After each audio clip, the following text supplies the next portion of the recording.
आप सभी को गुरु पूर्णिमा की हार्दिक शुभकामनाएं। आश्रम की गायें और गोचर भूमि जय दयाल डालमिया जी की स्मृतियों में से। मैं स्वयं पर्याप्त समय तक आश्रम में रहा हूँ और मैंने श्री महाराज जी की कृपा और सत्संग का लाभ प्राप्त किया है। आश्रम की एक बहुत बड़ी विशेषता उसकी गौ सेवा थी। पूज्य श्री महाराज जी को आश्रम के अनेक कार्यों में से गौ सेवा ही सबसे अधिक प्रिय थी। आश्रम में गायों के रहने के स्थान को जितना साफ सुथरा रखा जाता था और जितनी गायों की सेवा की जाती थी, इसका जोड़ शायद ही दुनिया में कहीं अन्यत्र देखने को मिले। आश्रम की गाय भी इस सेवा का उपकार मानती थी। एक बार शायद श्री शंकर देव जी गोचर भूमि में कुछ मुसलमानों से घिर गए थे। किसी विषय पर बात बढ़ गई।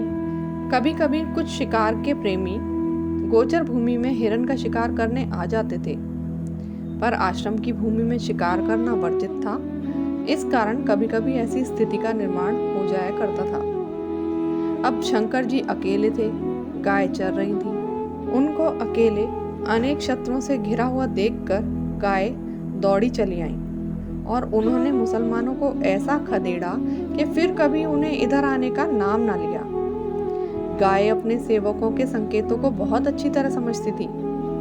सायंकाल पहली पुकार पर गोचर भूमि से केवल दूध देने वाली गाय ही आती थी।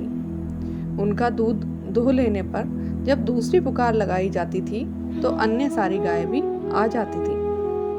गोचर भूमि की शुद्धता का श्री महाराज जी बहुत ध्यान रखते थे। कोई भी गोचर भूमि में शौच क्रिया के लिए नहीं जाता था।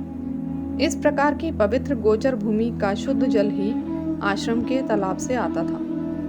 धन्यवाद। आपके सहयोग से गुरु महाराज जी के संस्मरण उनके अनन्य भक्तों तक पहुंचाने का मेरा ये प्रयास मात्र है।